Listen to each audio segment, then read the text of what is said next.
Hello, beautifuls.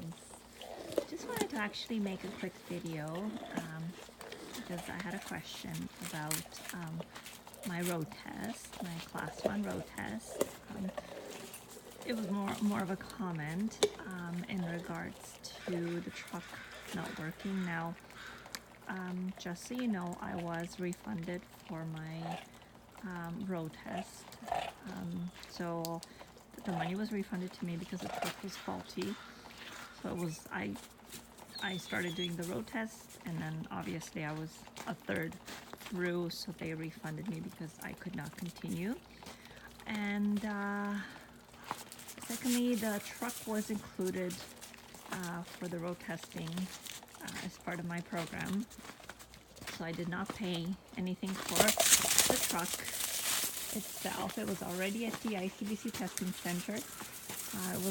It's driven there in the morning time before the exams start, and it's there for for the people to test on. The school brings it there, and yeah, the school is the school that I'm attending. It's called Valley Driving School in British Columbia, and they have 6 locations. In all honesty, it's hands down one of the best schools I have attended, period, whether it's for academics or for training as such. It's fantastic. The school itself, they're so informative. The teachers are, wow, I don't even know what to say. They're amazing, and they're so patient, they're so kind. I have nothing but wonderful things to say about that school, and I highly recommend it to anyone who would like to get their class 1, 2, 3, 4, or 5 to attend that school. Those people bend over backwards just to make things happen for you.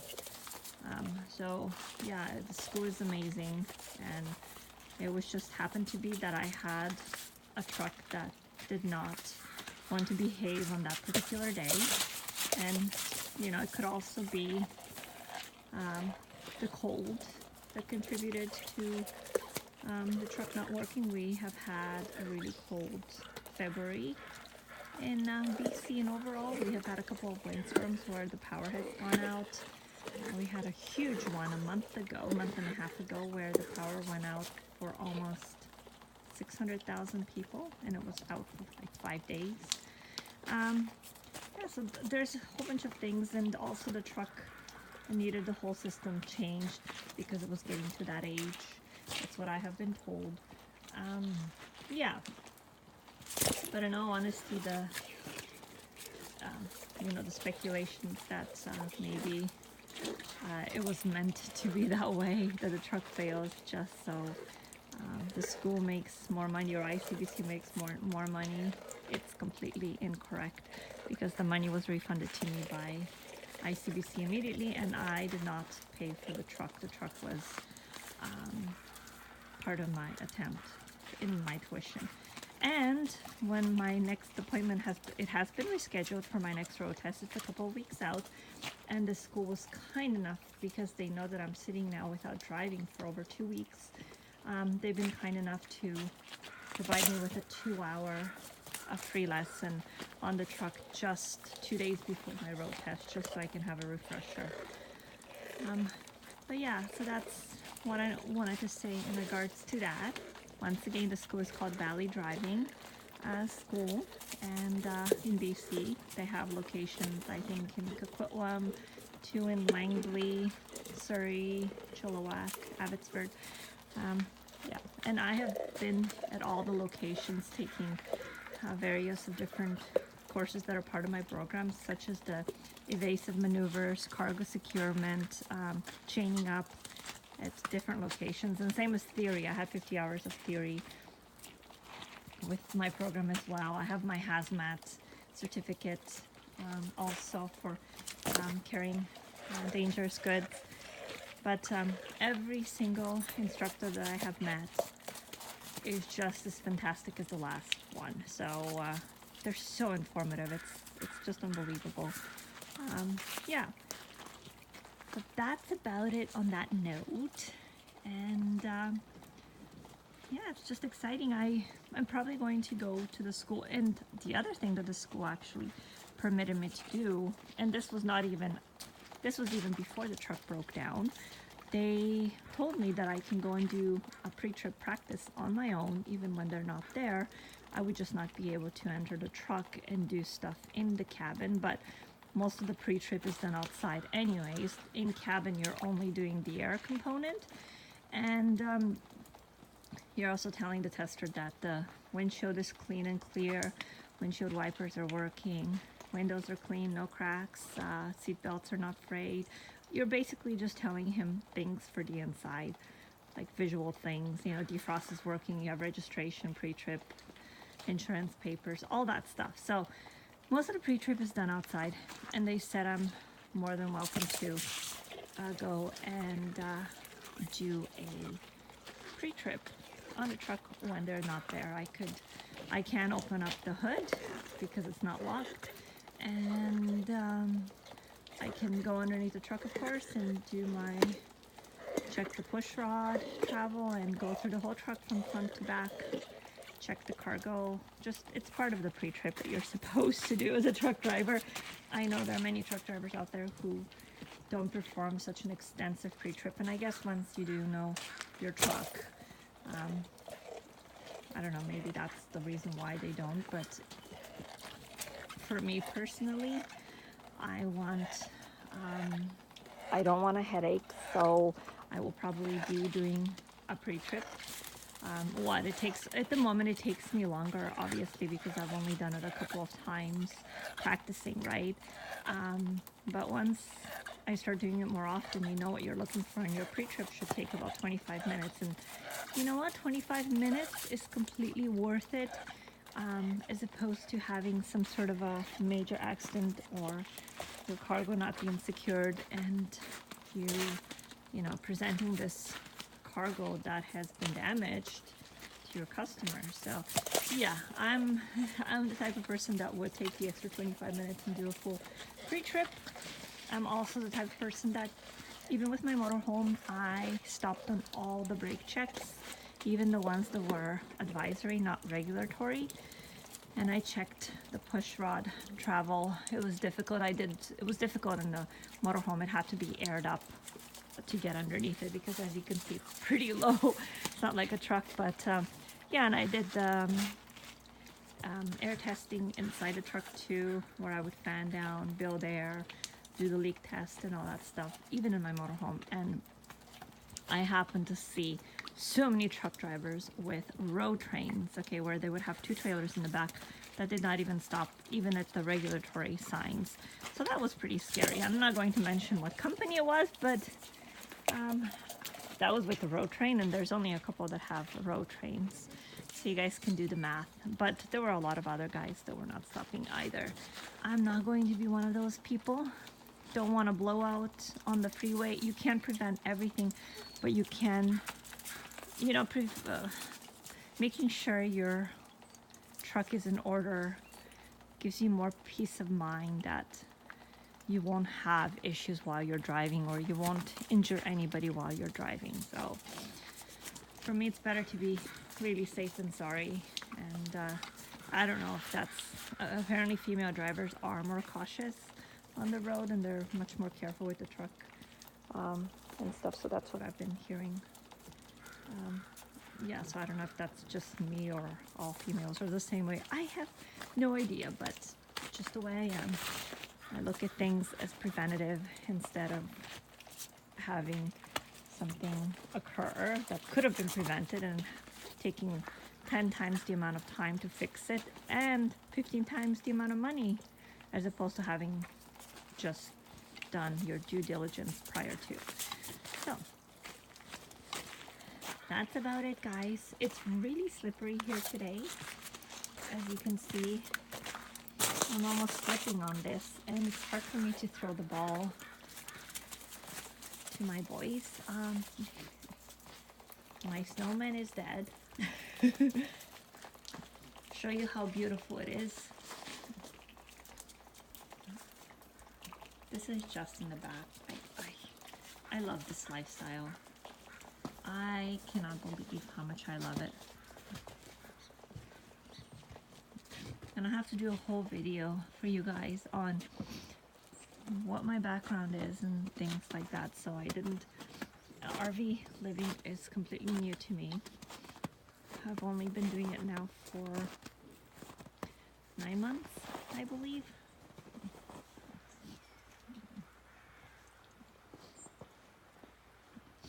So, yeah, prior to being in my motorhome that has about 460 square feet, 470 square feet in there, I was living for the last 14 years in a condo at the Cole Harbor area, downtown Vancouver, right downtown Vancouver.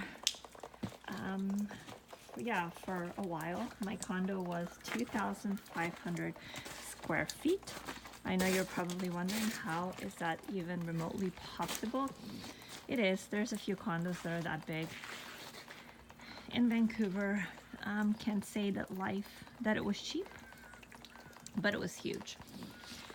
The average condo sizes are about 900 to 1,100 square feet. Well, actually, a lot of them are even smaller, 600 to 700, not much bigger than my motorhome. And there's even apartments that are studio apartments that are as big as my motorhome, even smaller. Anyhow, so that was my, yeah, I lived in that condo. Absolutely beautiful. It had floor-to-ceiling windows, and we had 3 bathrooms, one of which had a jacuzzi. I had my own room that was just for me. It was a craft room as well as an exercising room, and I had, you know, everything in there, a TV, everything you could imagine. I would watch my tennis matches, practice my tennis in that room. That bedroom also had a bathroom with a bathtub. It was pretty nice. And I was the apartment, a 360 view all the way from English Beach to Cole Harbor. That was the view. I would see fireworks on both sides of Vancouver. And yeah, heated floors it had. The elevator went right up to the suite, so it would open up into the suite. The parking system was such that you would drive your car underground on a platform, and then you would get out, go to a computer, and the computer would go underground and park the car for you. So yeah, it was, not going to lie, it was a pretty lavish lifestyle. That was with my ex-partner. And the life with my ex-partner was, you know, one of, I guess, how would I put this eloquently? Comfortable, more than comfortable. But then again, you know, I've been very lucky, and I'm so thankful to God that my life has always been very comfortable. Even, you know, I was brought up in a very I don't know how I would say this. It was a beautiful house, and I was given everything you could possibly imagine. My father, you know, there was not a single time that I remember where I asked my father for money, $200, $300, $400, $500, and he would say no. There was never a time, and mind you, this money asking was very often. It was not like once every few months. It was more like once or twice a week. So, same as with my sister. My dad paid for my schooling. So many times he bought me 3 brand new cars. He has paid my credit cards, my insurance. He's purchased food from me for years. This is, you know, when I was in my 20s. And he even did that when I was living with my ex-partner, just because that's the kind of person he is. Even though we didn't exactly need it, he just did that. So I was spoiled from both ends with my dad and with my ex. I used to travel to Europe 6 times a year for our software company that we owned. We had 18 employees, in the business, and I was yeah, we would travel to predominantly to Switzerland, Germany, Netherlands, England, France, and Italy. Italy was just a weekend getaway, but the rest of the countries we visited because we had customers there, and we had to go and just speak with them about new things that they would want, you know, on new updates, anything particular that they would want for us to implement for them, things like that. So that traveling went on for about 10 years. We stopped traveling about 3.5 years ago, just because it was too difficult. You know, we had to leave, and with the dogs, and it was just hard coming back, and you were always jet lagged and things like that. So by the time your jet lag is over, you have to go back to Europe. So we stopped that, and also the cost. It was starting to be really, not that it was always expensive, but we decided that we can allocate that better by doing something from Canada instead of putting that money. That was quite a bit. Each trip would be quite expensive. So yes, and that's what we did. I had tennis lessons for 10 years, private tennis lessons, not group. I had private Italian lessons. I had for 2 years private piano lessons, although I quit just because I put my interest into tennis. And I shopped a lot, ate organic food, shopped at Whole Foods. Everybody knew me there by name. So yeah, just to give you a little picture of my lifestyle. And I was also attending university for years. I did not know what I wanted to do, and finally I realized that, or at some point I embarked by accident on the anthropology program, and I was halfway into my program when I realized that I don't want to do it anymore. And at the same time, I came on board and started helping my partner with the business, even though I hated it. I'm not an office person at all, hate that, but he wanted some help, and you know, obviously somebody he can trust. So I came on board, and I was solely responsible for all the financials. I was doing all the hiring and the firing. So basically, I would deal with the government in terms of audits, accountants. He was doing only the software. He was just taking care of customers in terms of software, and working with our employees to fix issues with the software, working with the IT department, and I was doing everything else, which was a lot. That went on for about 6.5 years, at which point I started to just hate everything. I hated it, and anthropology was no longer something that I wanted to do. I was feeling suffocated. My father passed away 2 years ago, and I started to, you know, just not feel that great. I was having anxiety and panic attacks, and even though I had this beautiful life with money and everything, it was very comfortable, I was just very unhappy. And finally, last year, I said no more. Can't do this anymore, otherwise I'm going to go into a deep hole of perpetual anxiety and panic attacks. And I told my partner I want to buy a motorhome. Mind you, this is a motorhome that I purchased with my own money. And even though we had our money together, I had my own money also. And he actually supported me. This is when we started breaking apart. He was very supportive. He even came to Texas with me to pick up the motorhome. And yeah, and that was it.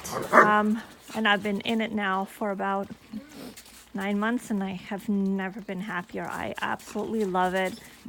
The lifestyle is amazing. There are difficulties obviously with the motorhome, and I should have filmed every single one of them because there's been a lot. But all in all, I can't picture doing any other lifestyle than this, probably ever, you know. And yeah, that's what I did. I had a Range Rover vehicle also prior to the Jeep. I sold that, I bought myself a Jeep, so completely different lifestyle. And I have never looked back. I have never looked back, so it's good. Life is beautiful, absolutely beautiful. If you guys have any questions, you're more than welcome to ask away, but yeah, that's where we stand. That's where I stand at the moment, and I'm here with my fur balls on my own, and I love it. So it's like living outside, but more, you know, it's like having an outside lifestyle, but you're inside. Like, how can you not love this? Come on. So thank you guys so much for hearing me and listening to me. If you want me to make a more in-depth video, I can. Leave a comment in the comments below. And thanks for watching A Moment in My Life, and I'll see you in the next video. Bye.